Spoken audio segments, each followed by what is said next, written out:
మరి అమ్మా తన చేతికి ఏదైనా ఇచ్చి. అయితే ఇక్కడ మనం చూసినట్లయితే 5వ వచనాన్ని లేక 6వ వచనాన్ని ఒకసారి చూద్దాం, జాగ్రత్తగా గమనించి.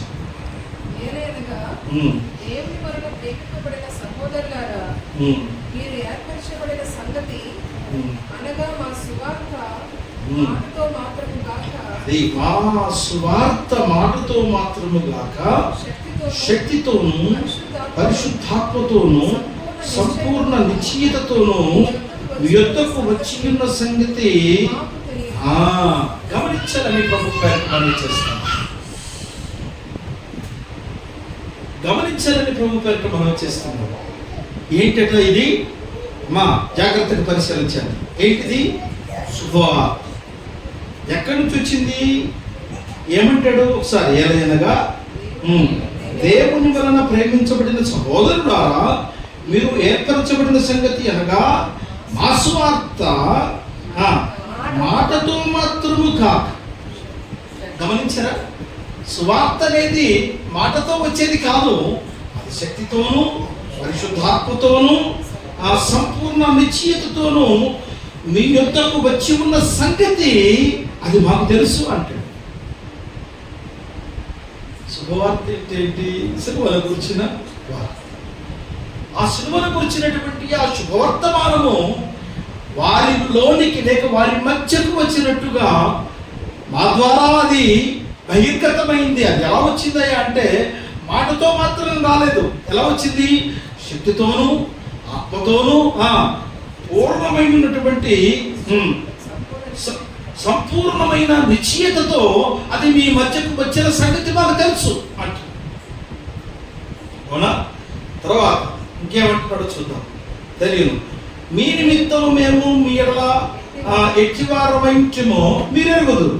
తర్వాత అంటాడు 6లో పరిశుద్ధాత్మ వలన కలుగు ఆనందముతో గొప్ప ఉపద్రవమందు మీరు వాక్యమును అంగీకరించి మమ్మును ప్రభువును పోలి నడుచుకున్న వారైతిరి. ఇది విషయం. గమనించి ఈ మంటి ఘట్టములో దేవుడు మహిమైశ్వర్యాన్ని పెట్టాడు. మహిమైశ్వర్యం అంటే ఏంటి? శుభవార్త. ఆయన ఏ వార్త? యేసుక్రీస్తును గురించిన శుభవార్త. అంటే యేసుక్రీస్తును గురించిన వార్త. లోకములకు శుభవార్త అంటే ఏంటి? మనం జరుపుకునే వార్తలు కాదు, ఈ లోకమంతటికి ఒక శుభవార్తమానం. అదే లూకా రాసిన సువార్తలో మనం చూడగలం. ఏమంటాడు 2వ అధ్యాయంలో?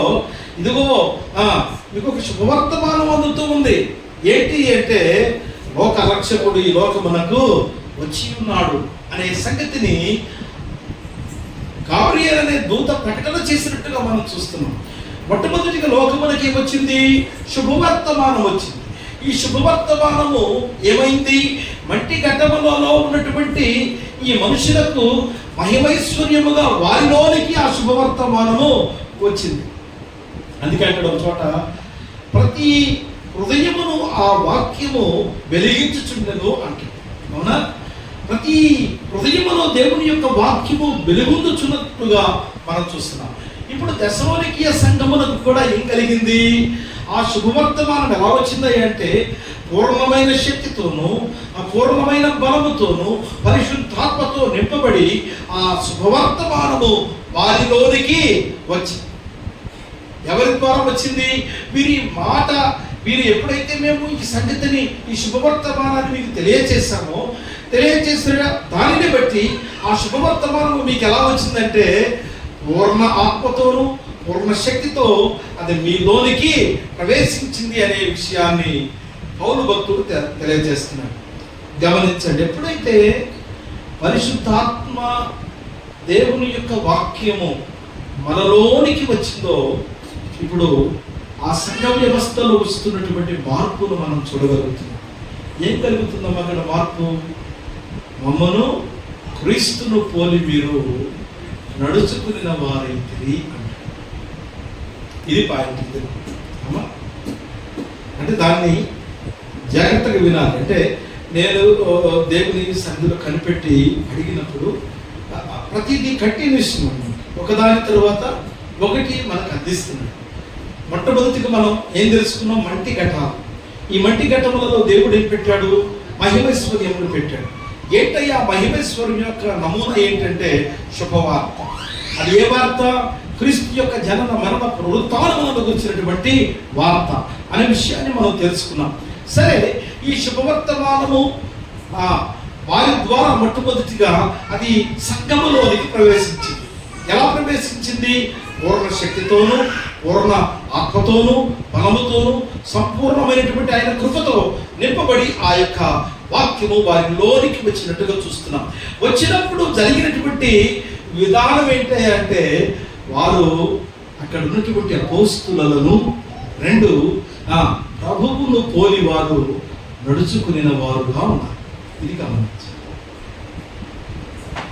ఎవరైతే ఆత్మతో నింపబడుతున్నారో, ఎవరైతే వాక్యము చేత నింపబడుతున్నారో, ఎవరైతే వాక్యము చేత నడిపించబడుతున్నారో వారు ఎలా జీవిస్తారో తెలుసా?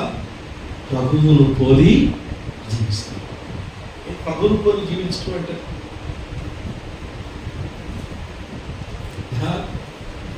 ప్రభువును పోలి జీవించడం అంటే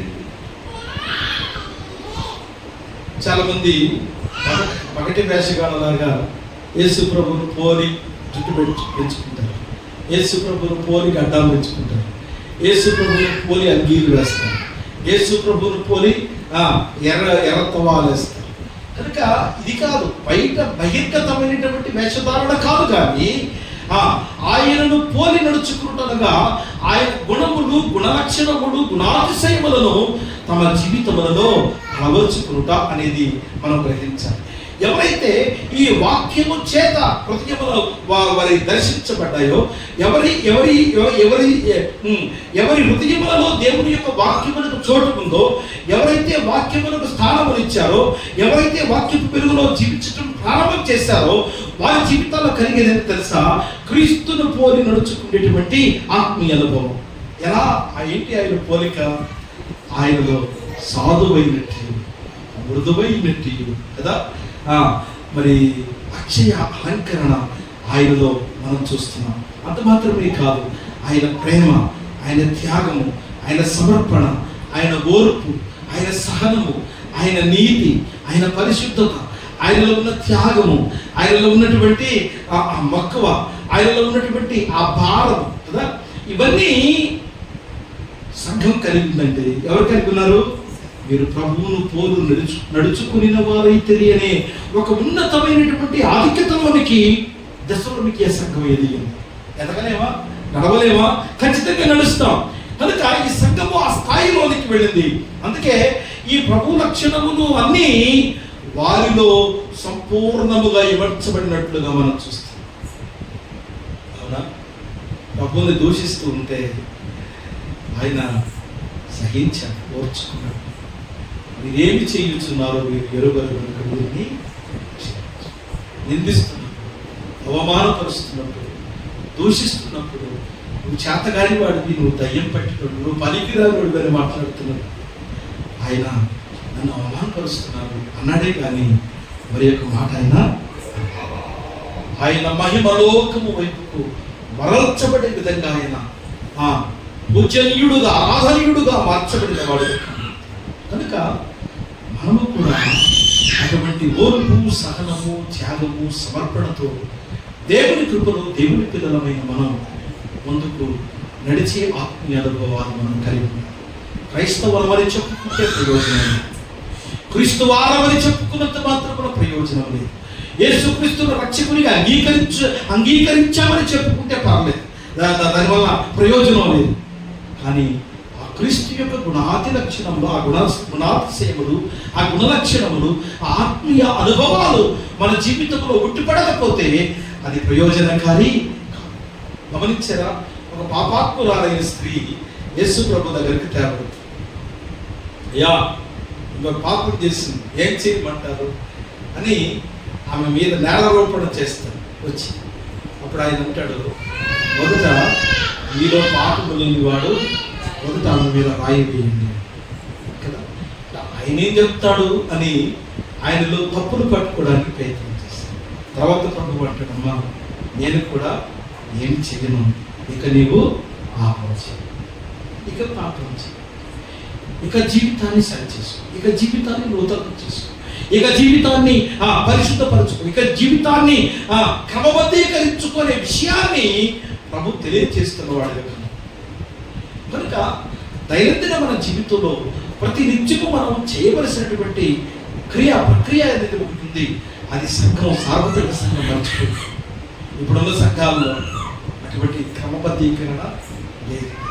అందుకే సంఘాలు పాడైపోతున్నాయి, నాయకత్వ గణం పాడైపోతుంది, సేవకులు పాడైపోతున్నారు. సంఘం ఆత్మీయ స్థితిలో ఏమాత్రం ఎదగడం లేదు. కేవలం ఆత్మీయతలు ఎదిగిందంటే జనాలు పెరిగారు అనుకుంటున్నారు. 2 మనుషులు వచ్చారు కనుక సంఘం ఆత్మీయ సంఘం అనుకుంటున్నారు. లేకపోతే పెద్ద చర్చి పెట్టారు కనుక ఆత్మీయ సంఘం అనుకుంటున్నారు. లేకపోతే మేము అందరూ ఉద్యోగస్తులు ఉన్నతమైనటువంటి వారు కనుక ఆత్మీయులమని వాడు భుజాలు చమురుకుంటున్న వారిగా కనుక దాని వలన ప్రయోజనకారి కాదు. ఒక వ్యక్తి ఆత్మీయ ఫలములతో నింపబడి అతడు మరి క్రీస్తు యొక్క పోలికలోనికి, గుణలక్షణములలోనికి మార్చబడినప్పుడే వాడు దేవునికి ఇష్టడైన పాత్రగా మార్చబడడానికి ఆస్కారం. అందుకే అంటాడు, వీరు గొప్పవారుగా మార్చబడ్డారు, గనులుగా మార్చబడ్డారు. బహుశ్రమలలో కూడా మీరు ఆయనను పోలి నడుచుకుని వారైతే శ్రమానుభవంలో కూడా వారు ప్రభువుని పోలి నడుచుకున్నారు. అవునా? మన జీవితంలో కొంచెం శ్రమ, కొంచెం దుఃఖం, కొంచెం అవమానం, కొంచెం నిందలు మన జీవితంలోకి వచ్చినప్పుడు వెంటనే మనలో నుండి రియాక్షన్, అవునా? మనుషులకు వలె స్పందిస్తాం, మనుషులకు వలె మాట్లాడతాం, మనుషులకు వలె జీవిస్తాం, మనుషులకు వలె ప్రవర్తిస్తాం, మనుషులకు వలె ఆలోచిస్తాం, మనుషులకు వలె మన చర్య విధానము మన జీవితంలో ఉంటుంది. కనుక అది క్రమమైనటువంటి విధానం కాదు. మనము క్రీస్తులోనికి వచ్చినప్పుడు, లోకములో నుండి విడిపించబడినప్పుడు, క్రీస్తు వారముగా మార్చబడినప్పుడు మన జీవితములు దేవుని యొక్క గుణలక్షణములు, గుణాతిశయములు మన జీవితంలో అలవరుచుకుంటూ ముందుకు సాగిపోయే ఆత్మీయ అనుభవాలు మన జీవితంలో కలిగి ఉండాలి. అప్పుడే మనము దేవుని యొక్క ఆ సారూప్యములోనికి మార్చబడిన వారము అనడానికి హేతువైంది. తర్వాత ఇక కొన్ని విషయాలు జాగ్రత్తగా మీ ఎదురుకు తీసుకొస్తాను. చూడండి, పౌలు రోమా సంఘంతో మాట్లాడతాడు. 8వ అధ్యాయం 29వ వచనాన్ని ఒకసారి మనం ధ్యానించాలి. 8:29. తన కుమారుడు అనేక సహోదరులలో జ్యేష్ఠుడగునట్లు దేవుడెవరిని ముందుగా ఎరిగెనో వారు తన కుమారుని సారూప్యము గల వారు ఒకటకు వారిని ముందుగా. ఎందుకు ఆయన మనల్ని ఎరిగాడు? అయ్యా, మనం అంటాం, నా వైపు చూడాలి, యేసు ప్రభు ఎరిగాడా మనల్ని? ఎరిగాడా? ఆయన ఎరుకలో మనం ఉన్నామా, లేకపోతే మనం ఎరిగామా? చాలా డిఫరెన్స్ విషయం కదా. మనం ఆయన ఎరిగామా, లేకపోతే ఆయన ఎరుకలో మనం ఉన్నామా? ఆయన మనల్ని ఎరుగున్నాడా? జగన్ గారిని లేకపోతే చంద్రబాబు నాయుడు గారిని మనం ఎరగడం ఒక లెక్క, ఆయన మనల్ని ఎరిగి ఉండడం మరి. చాలా మంది ఎరిగి ఉంటారు వాళ్ళు, కానీ వారికి వీళ్ళెవరో తెలియదు. కొందరు మాత్రమే వారి ఎరుకలో ఉంటారు. అలానే ఇక్కడ మనం చూసినట్లయితే దేవుని ఎరుకలో మన జీవితాలు ఉండాలి. ఆయన ఎరిగిన వారముగా మన జీవితమును మార్చుకునే ఆత్మీయ అనుభవాల్లోనికి రావాలి. ఆయన ఎరుకలో ఉన్నప్పుడు మనము ఆ కుమారుని యొక్క సారూప్యములోనికి మార్చబడటానికి ఆస్కారమైంది. అందుకే అంటాడు, సహోదరుడు జ్యేష్ఠుడగునట్లు దేవుడెవరిని ముందుగా ఎరిగెనో వారు తన కుమారుడితో సారూప్యము గల వారు వారిని ముందుగా నిర్ణయించాడు. ఎందుకు నిర్ణయించాడే మనల్ని? ఆయన ఎరిగిన వారు, ఆయన ఎరిగాడు, ఎరిగి మనల్ని పిలుచుకున్నాడు, ప్రత్యేకపరిచాడు. ఆయన యొక్క రక్తపు విలువను మనం గ్రహించినట్లుగా చేశాడు.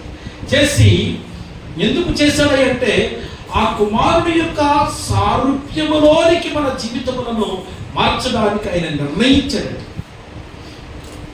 అయ్యా, దేవుని నిర్ణయం ఏంటి మన పట్ల? కుమారుని యొక్క సారూప్యములోనికి మార్చాలి. ఆయన స్వరూపములోనికి మనము మలచబడాలి. అంటే ఆయన స్వరూపం ఏంటి? గుణలక్షణములు, గుణాతిశయములు కదా. ఆయనలో ఉన్న దైవికమైనటువంటి లక్షణములు, ఆయనలో ఉన్న నీతి, ఆయనలో ఉన్న పరిశుద్ధత, ఆయనలో ఉన్న యథార్థత, ఆయనలో ఉన్నటువంటి నిర్దోషత్వం, సహించే స్వభావం, ఓర్చుకునే స్వభావం కదా, సహించే స్వభావం, ఓర్చుకునే స్వభావం, జాలి చూపించే స్వభావం, దయ కలిగిన స్వభావం, ఇవన్నీ దేవుని యొక్క గుణ లక్షణములు. మనిషికైతే ఇవి ఉండవు. అవునా? మనుషులకు మనం ఎప్పుడు చూసినా కాలాలు మెదియాలు కోరుతూ ఉంటాం. ఎప్పుడు ఎలా ఉంటుందో కూడా తెలియదు. ఒకప్పుడు ఉన్నట్టు మరి ఒకప్పుడు ఉండవు. కానీ మనము దేవుని కలిగిన వారమైతే, ఆయన వాక్యమును కలిగిన వారమైతే, దేవుని యొక్క ఆత్మ కలిగిన వారమైతే మనము ఎలా ఉంటాం? ఆయన సారూప్యములోనికి లేక ఆయన గుణములలోనికి మన జీవిత విధానాన్ని మలుచుకుని వారుగా ఉందామని లేఖన భాగములు వివరిస్తున్నాయి. కనుక ఏమంటాడో చూడండి, మరొకసారి చదువుతాను. దేవుడెవరిని ముందుగా ఎరిగెనో వారు తన కుమారునితో సారూప్యము గల వారుటకు వారిని ముందుగా నిర్ణయించాడు. ఇప్పుడు దేవుడు మనల్ని ఎరిగిన వాడా, లేకపోతే మనము దేవుని ఎరిగిన వారమా ప్రశ్నించుకున్నాం. ఆయన ఎరుకలో మనం ఉన్నామా? అది నిశ్చయం.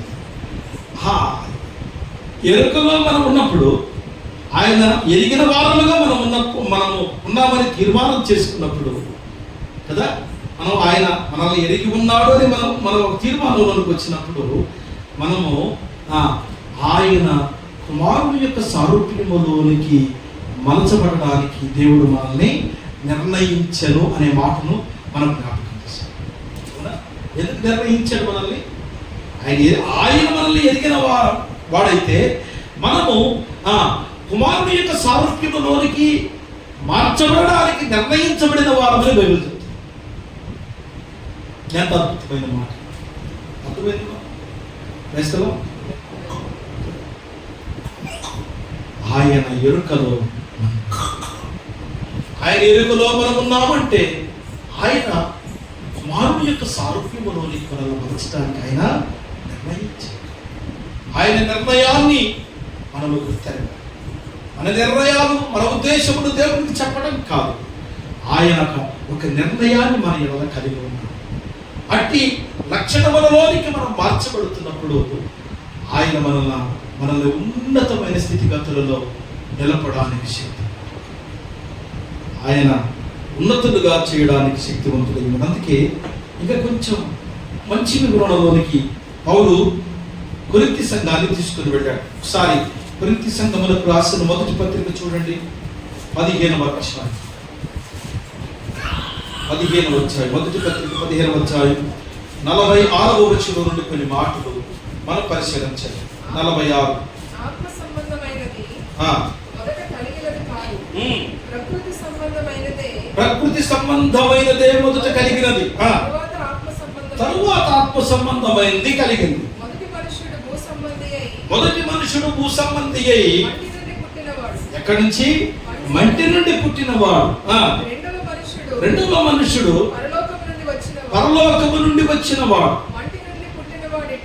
మంటి నుండి పుట్టినవాడు ఎట్టివాడో, మంటి నుండి పుట్టిన వారమైన మనము కూడా అట్టివారమే. పరలోక సంబంధి ఎట్టివాడో పరలోక సంబంధులను అట్టివారు. ఎంత అద్భుతమైన మాట! గమనించారా?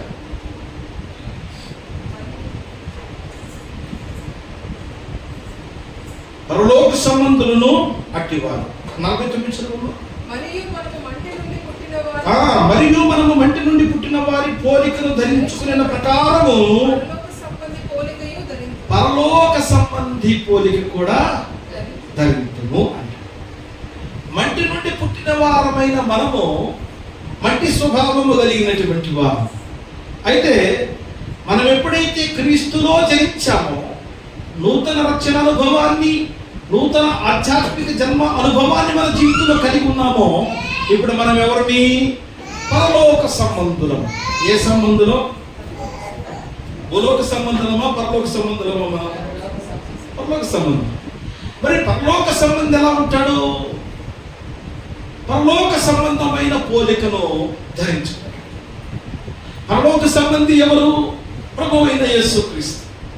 ఆయన లోకమునకు నరరూపమును దాల్చి పరలోకములో ఉన్నటువంటి ఆ పరిశుద్ధమైనటువంటి లక్షణములను మన మధ్యకు ఆయన తోడుకొని వచ్చిన వాడుగా కనబడుతున్నాడు. కనుక మంటి నుండి పుట్టినటువంటి మనము అపవిత్రములైన, అందుకే శరీర కార్యములు స్పష్టమై ఉన్నవి.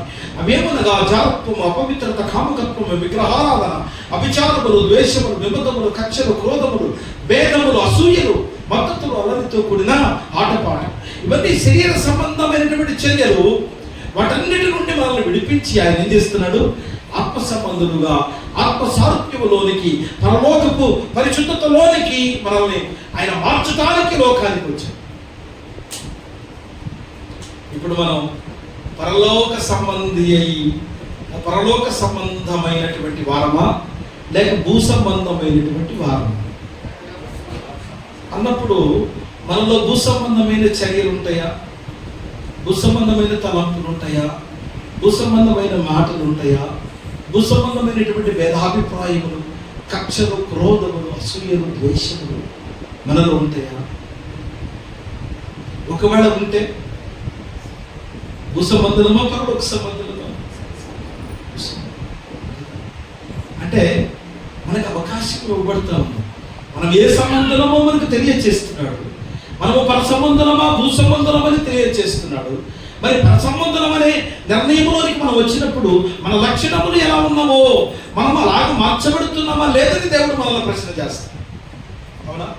నువ్వు నిజముగా ఆత్మ కలిగిన వ్యక్తివైతే, నిజముగా ఆత్మతో నింపబడిన వ్యక్తివైతే, శుభవార్త అనే వాక్యము నీ హృదయములో ఉంటే, నీ మరి మంటి ఘటమైనటువంటి ఈ శరీరములో ఆయన మహిమాన్వితమైనటువంటి ఆయన ఆత్మ నీలో నీ మధ్య ఉంటే ఎలా ఉంటావు? నువ్వు ఆత్మ సంబంధివిగా మార్చబడతావు. క్రీస్తును పోలి నడుచుకుంటే ఆత్మీయ అనుభవాలు నీ జీవితంలో, నా జీవితంలో, మన జీవితంలో మనకు కలిగి. లేకపోతే మనము భూ సంబంధులమే కానీ పర సంబంధులము. భూ సంబంధులు కూడా పాటలు పాడతారు, భూ సంబంధులు కూడా ప్రార్థనలు చేస్తారు, భూ సంబంధులు కూడా దేవుని సన్నిధికి వస్తారు, భూ సంబంధులు కూడా లోకానుసారంగా జీవిస్తుంటారు, దేవుని సన్నిధిలో కూడా వాళ్ళు గడుపుతారు. అయితే దేవుని నిర్ణయంలో ఉన్నటువంటి వారు ఎలా జీవిస్తారో తెలుసా? దేవుని నిర్ణయంలో ఉన్నటువంటి వారు ప్రభువును పోలి మాత్రమే తమ జీవితమును దిద్దుకుంటారు. ఆయన యొక్క ఉద్దేశ క్రమములో తమ జీవిత విధానాన్ని మలుచుకునే ఆత్మీయ అనుభవాలు వారి జీవితాలు వారు అలవరుచుకుంటారు. వాక్యపు గతింపునకు లోబడతారు. వాక్యపు వెలుగులో వారి జీవితములను నూతనం చేసుకుంటారు. వాక్యపు వరబడిన ఆయన ఉద్దేశము బహిర్గతం చేస్తున్నప్పుడు దానికి నొచ్చుకోరు, కష్టపడరు, దిద్దుకుంటారు, జీవితాన్ని నూతనం చేసుకుంటారు. ఆ రీతిగా ఒకవేళ మన లక్షణములు లేకపోతే అటువంటి ఆధ్యాత్మిక లక్షణములలోనికి తమ జీవిత విధానాన్ని మార్చుకుంటారు. ఒకప్పుడు అన్యజనాంగమే దిశలోనికి సంఘం, వారు అన్యజనులుగా కనిపెడుతున్నారు. అయితే ఎప్పుడైతే వారి మధ్యకు స్వార్థ వెళ్ళింది, మా నోట నుండి వచ్చిన శుభవార్త అంటారు. వారి నోట నుండి వచ్చినటువంటి శుభవార్త ఎలా వచ్చింది? వారి మధ్యకు శక్తితోనూ ఆత్మతోనూ సంపూర్ణమైనటువంటి నిశ్చయతతో ఆ శుభవర్తమానము వారి మధ్యకు వచ్చింది.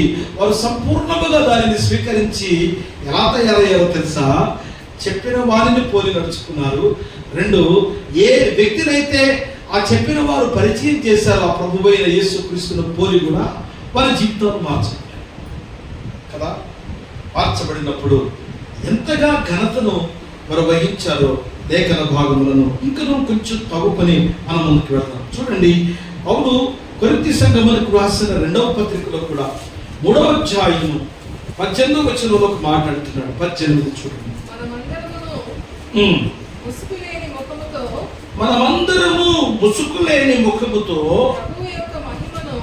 ప్రభువు యొక్క మహిమను అద్దము వలె ప్రతిఫలింప చేయుచు, మహిమ నుండి అధిక మహిమను పొందుచు, ప్రభువుకు ఆత్మ చేత ఏ పోలికగా ఎవరి చేత మార్చబడుతున్నా? ఎవరి చేత? ప్రభువుకు ఆత్మ చేత. ఈ ప్రభువుకు ఆత్మ ఏంటి అయ్యా? ప్రభువే ఆత్మ. ప్రభువే ఆత్మ, ప్రభువే జీవము కలిగిన దేవుడు, దీంట్లో వేరేమీ లేదు. ఆయన తన ఉనికిని అలా ప్రత్యక్షపరిచాడు, దానికి గ్రహించాడు. నేను నిన్న ఒక వాక్యం అంటున్నప్పుడు పెద్దలు ఒక ఆయన పెద్ద దైవజనుడు పెద్దవాడు అయిపోయాడు. ఆయన ఇంకా అదే మాట్లాడుతున్నాడు. తండ్రి అయిన దేవుడు వేరు, కుమారుడు అయిన దేవుడు వేరు, పరిశుద్ధాత్ముడు వేరు అని మాట్లాడుతున్నాడు. వారు వేరు. ఆయన ఏం చేశాడు? తండ్రిని ఆరాధించాడు. పరిశుద్ధాత్ముడు ఏం చేశాడు? తండ్రిని ఆరాధించాడు. కనుక తండ్రే ప్రధానమైనటువంటి వ్యక్తి అనే విషయాన్ని చెప్తాడు. అయితే తండ్రి కుమారుని విషయంలో ఏం మాట్లాడుతున్నాడు? నావన్నీయు నా కుమారునికి ఇచ్చాను. అన్ని నామముల కంటే పైనామమైన ఆయన యేసుక్రీస్తు నామములు ఆయన అన్ని నామముల కంటే ఆ నామమును ఆయన హెచ్చించిన వాడుగా కనబడుతున్నాడు. ఇప్పుడు హెచ్చించబడిన వాడెవరు? ప్రభువైన యేసుక్రీస్తు. ఇప్పుడు ఆరాధించబడవలసిన వాడెవరు? ప్రభువైన యేసుక్రీస్తు. పరిశుద్ధాత్మ దేవుని యొక్క పని ఏంటి? ప్రభువుని ఆరాధించటం, ఆయనను గణపరచటం. అది తండ్రికి అభిష్టం, తండ్రికి అభిష్టం. తండ్రి నావన్నీయు నా కుమారునికి, తండ్రివన్నీయు నావి అంటున్నాడంటే నా తండ్రి నా యందు సంతోషిస్తున్నాడు అంటాడు. కుమారుడు గణపరచబడుతుంటే తండ్రి సంతోషమైనప్పుడు నువ్వు వేరు చేసేందుకు మాట్లాడాలి? కుమారుడిని గణపరచాలి కదా. కనుక చూసారా, ఇక్కడ మాట్లాడుతాడు ప్రభువు ఆత్మ చేత మీరు ఆ పోలికగానే మార్చారు. ప్రభువుకు ఆత్మ చేత. ప్రభువు ఎవరు? వాక్యం. పరిశుద్ధాత్ముడు ఎవరు? అంతరంగముగా వాక్యములో ఉన్నటువంటి ఆయన బహిర్గతం చేస్తున్నటువంటి పరిశుద్ధాత్ముడు. వారు కలిసి ఏం చేస్తున్నారు? దేవుని యొక్క చిత్తమును బహిర్గతం చేస్తున్న వారుగా కనబడుతున్నారు. ఎందుకు వాళ్ళు ఎవరు? ప్రభువైన యేసుక్రీస్తే తండ్రి అయిన దేవుడు, ప్రభువైన యేసుక్రీస్తే పరిశుద్ధాత్ముడైన దేవుడు. దీనిలో వేరే అభిప్రాయము లేదు. ఇంకొక విషయం చెప్పొచ్చు, పరిశుద్ధాత్ముడే తండ్రి అయిన దేవుడు, కుమారుడే తండ్రి అయిన దేవుడు. వారిని విడదీసి మాట్లాడడానికి నువ్వెవరివి? కనుక ఆయన పనిని, ఆయన ఉద్దేశమును మనం గ్రహించాలి. గ్రహించి ఆ పోలికలోనికి మన ఆత్మీయ జీవితములను మనం మలుచుకోవాలి. అందుకే ఎంత చక్కగా ఆ మాటను తెలియజేస్తున్నాడో ఒకసారి మళ్ళా చూద్దాం. ఏమంటున్నాడు? చదువమ్మా. ఏమంటున్నాడు? 3:18 మనమందరము ముసుకులేని ముఖములతో ప్రభువు యొక్క మహిమను అద్దము వలె ప్రతిఫలింపచేయుచు. గమనించారు అమ్మా? ముసుకులేని ముఖముల వలె ఆయనను ప్రతిఫలింప చేయడం. అంటే మనం చూసినవాడు యేసు ప్రభువు చూసినట్టుగా మనం జీవించాలి. ఇది వాక్యం. ఆయనంత పరిశుద్ధుడు అంటే పరిశుద్ధులోనికి మనం మార్చాలి. తర్వాత ఏమంటున్నాడమ్మా? మహిమ నుండి అధిక మహిమను పొందుచు ప్రభువుకు ఆత్మ చేత ఆ పోలికగానే మనము మార్చబడుతున్నామా? ఆ పోలికలోనికి మనం మార్చబడుతున్నాం. ఆయన గుణలక్షణములు మనం ఎప్పుడైతే కలిగి ఉంటామో అప్పుడు ఆయన పోలికలోనికి మనం మార్చబడుతున్నాం. ఆయనకు అవకాశం ఇస్తున్నాం. లేకపోతే మనము లోక సంబంధముగా, శరీర సంబంధముగా ఉంటే మనము మార్చబడిన వారు కాదు. ఎరిగి ఉండి ప్రయోజనం లేదు. ఆయన పేరు పెట్టుకొని ప్రయోజనం లేదు. దేవుని సన్నిధికి వచ్చి ప్రయోజనం లేదు. దేవునికి కానుకలు ఇచ్చి ప్రయోజనం లేదు. దేవుని స్తుతించి ప్రయోజనం లేదు. పాటలు పాడి ఆయన కీర్తించి ప్రయోజనం లేదు. మనం ఏం కావాలి? ప్రభువు యొక్క ఉద్దేశానుసారం ఆత్మ ద్వారా ఆయన పోలికలోనికి మార్చబడాలి. క్రీస్తు పోలికలోనికి మార్చబడాలి. అందుకే ఆయన మనల్ని ఏర్పాటు చేసుకున్నాడు. 2 కుమారుని యొక్క సారూప్యములోనికి మలచబడిన వరకు మనల్ని ఆయన నిర్ణయించుకున్నవాడుగా కనబడుతున్నాడు. మరి ఆయన ఏర్పాటులో ఉన్నామని మనం గ్రహించిన వారమైతే ఆయన నిర్ణయాన్ని మనము నెరవేర్చువారంగా ఏదైతే ఆయన నిర్ణయించాడో ఆ నిర్ణయించిన క్రమములోనికి మన జీవిత విధానం మార్చబడుతుంది. లేకపోతే ప్రయోజనం లేదు. తర్వాత పౌలు ఫిలిప్పీ సంఘంతో మాట్లాడతాడు. 3వ అధ్యాయం 21వ వచనాన్ని ఒకసారి చూద్దాం. 3:21. సమస్తమును తనకు లోబరుచుకొని జాలిన శక్తిని బట్టి ఆయన మన దీన శరీరమును తన మహిమ గల శరీరమునకు సమరూపము గల దానిగా ఆయన సారూప్యములోనికి ఈ దీన శరీరమును మార్చువాడుగా కనబడు. ఎలా మారుస్తాడు? మహిమ కలిగిన శరీరంగా మారుస్తాడు. మహిమ శరీరం ఎలా వస్తుంది? రొట్టె రసం తినేస్తే వచ్చేస్తుంది.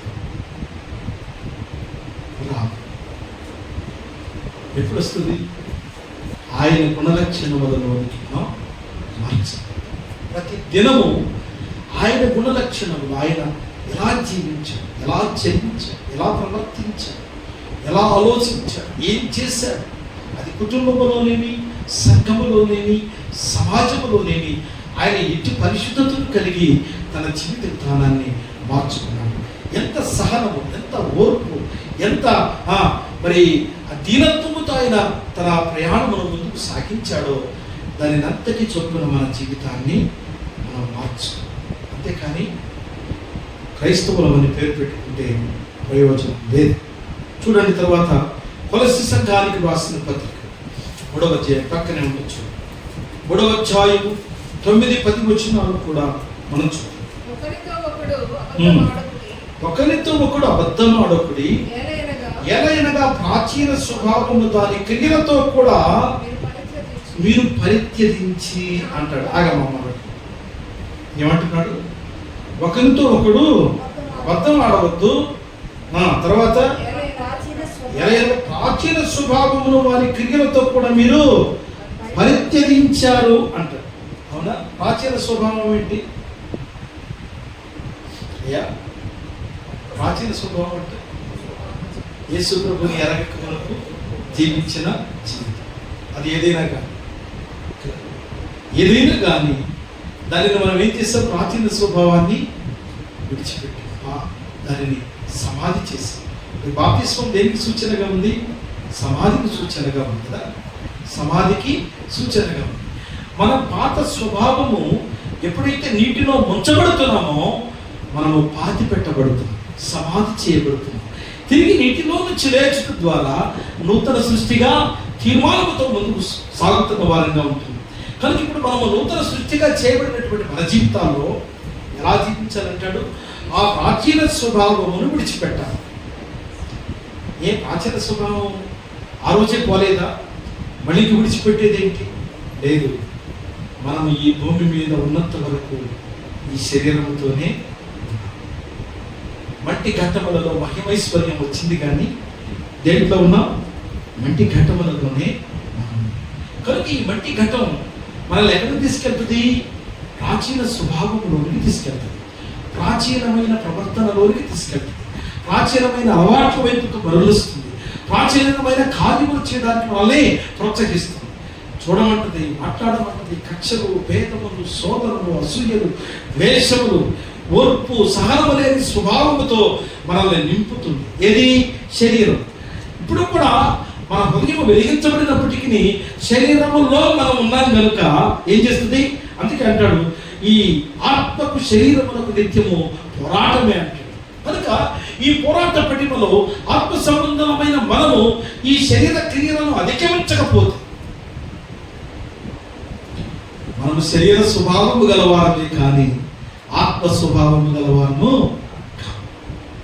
కనుక దానిని అధిగమించే ఆత్మీయ అనుభవంలోనికి మన భక్తి విధానం మార్చబడాలని లేఖన భాగంలో సెలవిస్తుంది.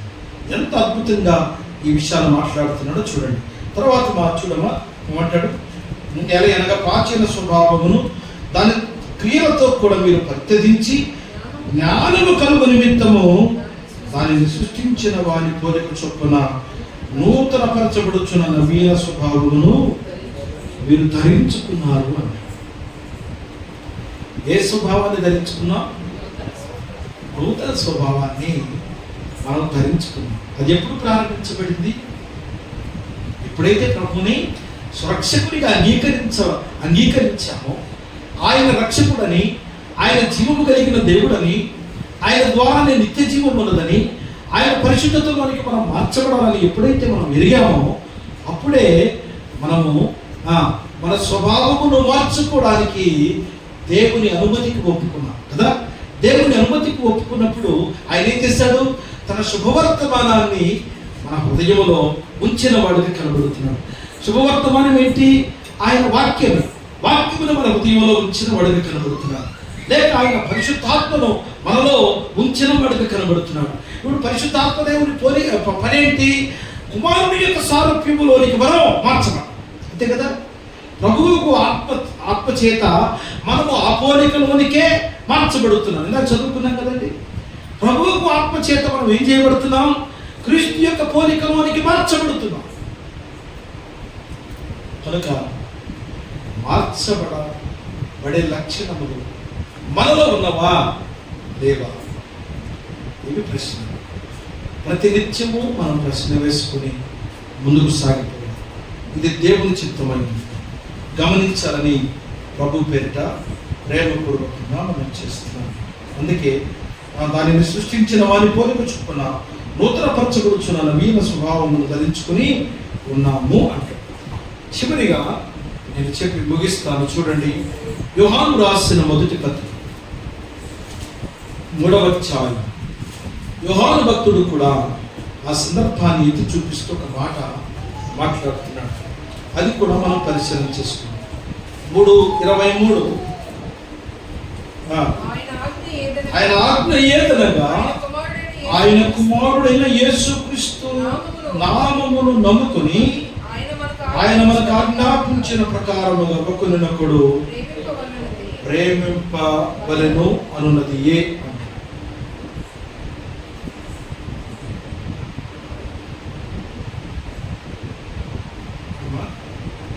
ఒక మాట ఎక్కడ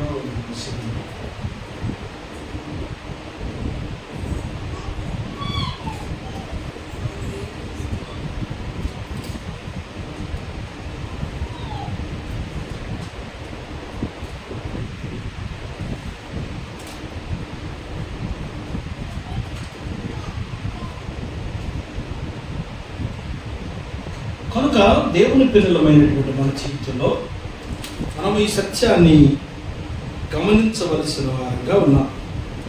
క్షమించాలి. 3:2-3 చదువు. నేను 23 కనిపించలేదు.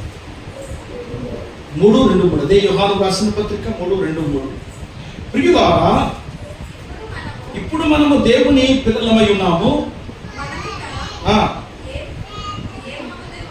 ఏమవుదుమో ఇంకా ప్రత్యక్షపరచబడలేదు కానీ ఆయన ప్రత్యక్షమైనప్పుడు ఆయన ఉన్నట్టుగానే ఆయనను చూతుము గనుక ఆయనను పోలి ఉందుమని.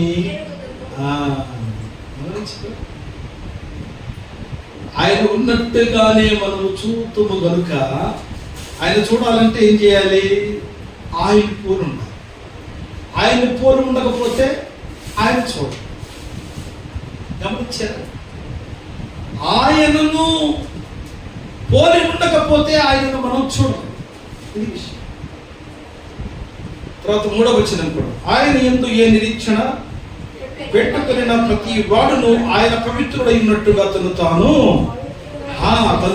పవిత్రునిగా చేసుకొనును. తన పని అది. ఎవరు చేసుకుంటారు? ఆయన పరిశుద్ధపరచును, ఆయన పవిత్రపరచును, ఆయన నీతిమంతులుగా చేయను, ఆయన నిర్దోషులుగా చేయను అంటే కుదరదు. ఏం చేయాలి? మనం చేసుకోవాలి.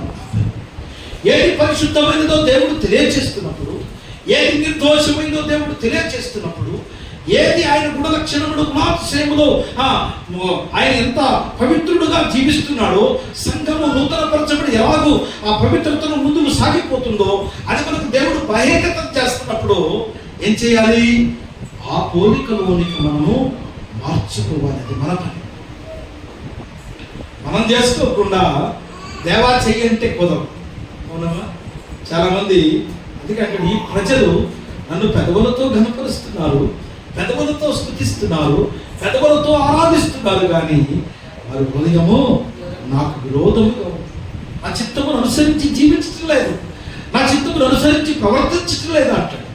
కనుక ఆయన చిత్తమును ఆయన ఉద్దేశమును దేవుని పిల్లలమైన మనము అనుసరించి ప్రవర్తించినప్పుడు మాత్రమే దేవుని పోలి జీవించు వారముగా ఆయన ముఖారవిందమును చూచే ఆధ్యాత్మిక అనుభవంలోనికి మనబడాలి.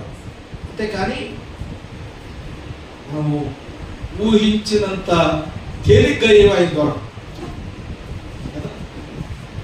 సింపుల్గా అనుకుంటే వేసుకుని నమ్ముకున్న చర్చకి వెళ్తున్నాం అంటే ఇప్పుడు ఆయన పోలికలోనికి మార్చడం. మనమందరం ఎవరు ఉన్నాం? మట్టి శరీరములను దాల్చిన వారము, మట్టి నుండి పుట్టిన వారము. ఇప్పుడు ఏం కావాలి? మహిమ శరీరముగా మార్చబడాలి.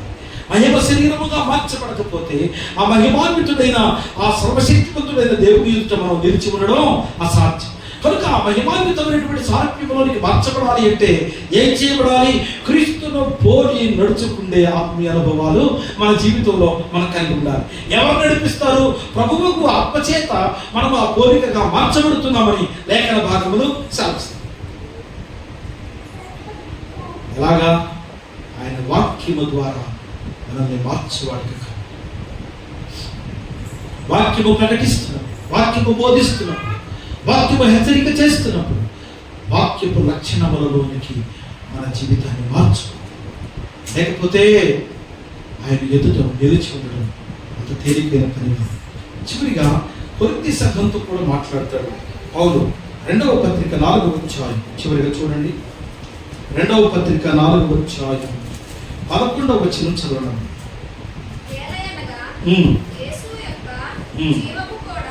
యేసు యొక్క జీవము కూడా మా మధ్య శరీరమునందు ప్రత్యక్షపరచబడినట్లు సజీవులమైన మేము ఎల్లప్పుడూ యేసు నిమిత్తము మరణములకు అప్పగించబడుచున్నాము. ఎలా అనగా యేసు యొక్క జీవము కూడా మా మధ్య శరీరమందు ప్రత్యక్షపరచబడినట్లు సజీవులమైన మేము ఎల్లప్పుడూ యేసు నిమిత్తము ఆ మరణములకు అప్పగించాలి. చంపుతారా? చంపండి, నేను దేవుని స్తోత్రం అంటున్నాను. మరణములకు అప్పగించుకోండి. ఎందుకని?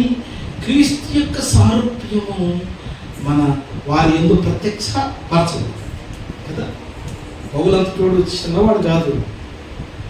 పట్టుకుంటే అయ్యా నన్ను శిరచ్ఛేదన చేయండి, మరణమును ఆహ్వానించి అంత మాత్రమే కాదు. యాకోబు రాళ్లతో కొట్టబడి చంపుతున్నప్పుడు తండ్రి మీరేమి చేయించున్నాడు? వీడంతా చాతకనుడు కాదు, చాతైనవాడు, అన్ని చేయగలరు. కానీ క్రీస్తు యొక్క మహిమ ప్రత్యక్షపరచబడినట్లు వాళ్ళు ఏం చేస్తున్నారు? మరణమునకు తమను తాము అప్పగించుకుంటున్నారు. అందుకే యాకోబు చనిపోయినప్పుడు అనేక మంది క్రీస్తులోనికి ఆకర్షితున్నారు. పౌలు చనిపోయినప్పుడు లోకమంతటికి సువార్తమానం, లోకమంతయు క్రీస్తును ఎరిగినట్లుగా మనం చూస్తాం కదా. కనుక దేవుని పిల్లలమైన మనం, దేవుని నిర్ణయంలో ఉన్నటువంటి మనం ఏం కావాలంటే మనము ఆయన వాక్యమును అంగీకరించి ఎలా తయారవ్వాలి? ఆయనను పోలి నడుచుకున్న వారుగా మన జీవిత విధానాన్ని మనం మార్చుకోవాలి. అదే దశలోనికి సంఘం ఏం చేయబడిందమ్మా? క్రీస్తు పోలికలోనికి వారు మార్చబడ్డారు. అందుకే ఆ మాట తెలియజేస్తున్నాడు. మరొకసారి ఆ మాటలు చదివి మనం ఏదైతే ప్రారంభించామో ఆ మాటలు చదివి మనం ముగించుకున్నాం. చూడండి, 1 పత్రిక 1వ అధ్యాయం. ఎలాగనగా దేవుని వలన ప్రేమించబడిన సహోదరులారా, మీరు ఏర్పరచబడిన సంగతి అనగా మా సువార్త మాటతో మాత్రము కాక శక్తితోనూ పరిశుద్ధాత్మతోనూ సంపూర్ణ నిశ్చయతతోనూ మీ యొద్దకు వచ్చి ఉన్న సంగతి మీకు తెలియను. మీ నిమిత్తము మేము మీ ఎడల ఎట్టివారమై ఉంటేమో మీరు ఎరుగుదురు. పరిశుద్ధాత్మ వలన కలుగు ఆనందముతో గొప్ప ఉపద్రవమందు మీరు వాక్యమును అంగీకరించి మమ్మును ప్రభువును పోలి నడుచుకునే వారైతే. కాబట్టి మాసిదోనియాలోను విశ్వాసులందరికీ మీరు మాదిరి అయితేది. మనం ఇతరులకు మాదిరిగా ఉండాలి, సంఘము మాదిరికరంగా మార్చాలి. తర్వాత ఎందుకనగా మీ యొద్ద నుండి ప్రభు వాక్యము మాసిదోనియలోను అకయలోను మ్రోగెను అంటాడు. అవునా? ఈ సంఘం నుండి, దెస్సలోనికీయ సంఘం నుండి వాక్యము మారుమ్రోగిపోయిందట. దేన్ని బట్టి? వారు ఆయనను పోలి నడుచుకుంటును బట్టి. అంతేనా అమ్మా? పెద్ద మైకులు పెట్టి, పెద్ద బిల్డింగ్లు, పెద్ద చర్చీలు కట్టి, పెద్ద ఫ్లెక్సీలు పెట్టి, పెద్ద పెద్ద పాస్టర్లు పిలిపిస్తే రోగిపోద్దా? మరి ప్రవర్తన, వారు క్రీస్తును పోలి నడుచుకున్నటువంటి విధానమును బట్టి వారు ఎక్కడ మాసిదోనియలోను అకయలోను వారి సంఘము యొక్క పేరు మారుమ్రోగిపోయింది. ప్రియమైన దేవుడు, అంత మాత్రమే కాదు, మా తర్వాత ఏమంటున్నాడు చూడండి. మారుమ్రోగం అక్కడ మాత్రమే కాక ప్రతి స్థలమందును దేవుని ఎడల ఉన్న మీ విశ్వాసము వెల్లడాయను కనుక మేమును చెప్పవలసినది ఆవశ్యకమేమీ లేదు. మీ యొక్క మాకెట్టి ప్రమేయము కలిగి ఉండను. అక్కడి జనులు మమ్మును గూర్చి చెప్పుచున్నారు. మరియు మీరు విగ్రహములను విడిచిపెట్టి జీవము గలను వాడును సత్యవంతులకు దేవునికి దాసులగుటకును దేవుడు మృతులలో నుండి లేపిన యేసు అనగా రాబోవు ఉగ్రత నుండి మనలను తప్పించుచున్న ఆయన కుమారుడైన యేసు పరలోకము నుండి వచ్చునని ఎదురు చూచుటకును మీరెలాగు దేవుని వైపునకు తిరిగితిరో ఆ సంగతి అన్యజనులైన వారు, ఆ చుట్టుపట్ల ఉన్నటువంటి జనులే మాకు తెలియచేయుచున్నారు. ఎవరు చెప్పాలి? మన సెల్ఫ్ మనం కొట్టుకుంటే మొదలు అన్యజనులు చెప్పాలి, మీరు క్రీస్తును పోలి నడుచుకుంటున్నవారు కదా. మన ఇంట్లో కూడా అంతే. ఇంట్లో ఉన్నప్పుడు క్రీస్తు ప్రేమ, క్రీస్తు కనికరం, క్రీస్తు దయ, ఆయన కరుణ మనల్ని మనం ప్రేమించుకోలేకపోతే ఇతరులను ఏం ప్రేమిస్తాం? మనలో మనం సహించుకోలేకపోతే ఇతరులనేవి సహించగలం కదా. మనల్ని మనం ఓర్చుకోలేకపోతే, మన కుటుంబంలో మన వారిని మనం ఓర్చుకోలేకపోతే ఇతరులను ఎలాగ మనం ఓర్చుకోగలం? కనుక అందుకే అంటాడు, తీర్పు ఇంటి యొద్దనే ప్రారంభించబడి. కనుక ఇంటి యొద్ద ఏం చేయబడాలి? మనం నూతనపరచాలి, మనం మార్చబడాలి, మనం ఆయన పోలికలోనికి మలచబడాలి. ఆయనకి ఇష్టమైనటువంటి సాక్షరముగా సాధనములుగా మన ఆత్మీయ జీవితాన్ని ఆయన పోలికలోనికి మలచబడుతూ లోకములో ఆయనను మహిమపరిచే వెలుగుకరమైనటువంటి సాక్షరముగా మనం నిలిచి ఉండాలన్నది దేవుడి యొక్క ఉద్దేశం. అందుకే దేవుడు మనల్ని ప్రత్యేకపరిచాడు. 2, కుమారుడి యొక్క సారూప్యములోనికి మార్చబడ్డానికి మనల్ని ఆయన నిర్ణయించిన వాడుగా కనబడుతున్నాడు కదా. ఆయన మనల్ని ఎరిగి ఉన్నాడు కనుక నిర్ణయించాడు. ఆయన మనల్ని ఎరిగాడా? ఎరిగితే తప్పకుండా మనము ఆయన నిర్ణయము వైపుకు ప్రయాణం చేస్తాం. అవునా? చూడాలి, మనము ఆయన మనల్ని ఎరిగి ఉంటే ఆయన నిర్ణయము చొప్పున మనం ప్రయాణం చేస్తాం. ఒకవేళ మనం ఆయన్ని ఎరిగి ఉంటే మనం శరీర సంబంధముగానే జీవిస్తాం. అర్థమైంది? మనం ఆయన ఎరిగి ఉంటే మన ఇష్టం వచ్చినట్టు జీవిస్తాం, ఇష్టం వచ్చినట్టు బ్రతుకుతాం, ఇష్టం వచ్చినట్టు చేస్తాం. కానీ ఆయన ఎరుకలో మనం ఉంటే ఏం చేస్తాం? ఆయన ఉద్దేశాన్ని గ్రహిస్తాం, ఆయన సంకల్పాన్ని గ్రహిస్తాం. ఆయన ఏదైతే మన ఎడల నిర్ణయించాడో ఆ నిర్ణయించిన దాని చొప్పున మన జీవిత విధానాన్ని మనం వచ్చు. చాలా లోతైన విషయం. ఆత్మీయ జీవితంలో మనం ఈ పోలికలోనికి మార్చబడాలని ఆయన. ఎందుకంటే ప్రభు రాకడ సమీపమైంది. ప్రియమైన దేవుడు, ఏదో తరములు గడిచిపోతున్నాయి అని అనుకుంటున్నాం. లేదు, ప్రవచనములు అవి నెరవేర్చబడుతున్నాయి. యెరూషలేము కట్టబడడానికి సమీపం కదా. తిరిగి 3వ యెరూషలేము కట్టడానికి స్థలం సిద్ధపరచబడింది. మొదలు చేయబడినటువంటి ఎర్రని కయ్యలు రెడీగా ఉన్నాయి, యాజకుడు రెడీగా ఉన్నాడు, మందసం రెడీగా ఉంది, సమస్తము రెడీగా చేశారు, పెట్టారు. ఎప్పుడు ప్రారంభించబడుతుందో ఈలోపు అంత్యక్రీస్తు సిద్ధంగా ఉన్నాడు. వాడు సింహాసనాన్ని ఎక్కబోతున్నాడు. ఎప్పుడైతే వాడు ఎక్కుతాడో సంఘము ఆయన చేరు. 7 సంవత్సరాల శ్రమలో సంఘం ఉండదు. అటువంటి బోధలు వినకండి.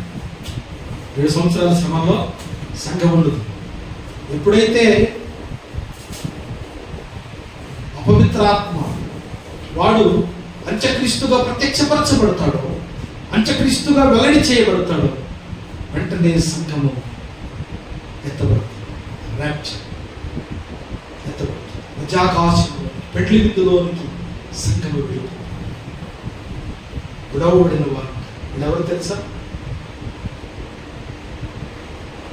యేసు ప్రభు మాటకు లోబడిన ఆయన సారూప్యంలోనికి మార్చబడిన, ఆయన సవస్సులోనికి మార్చబడినవారు, ఆయన గుణ లక్షణములు గుణాతిశయములు కలిగి జీవించేవారు, ఆయన వాక్యములకు భయపడి తమ ప్రవర్తన విధానమును మార్చుకునని వారు ఇక్కడ మిగిలి.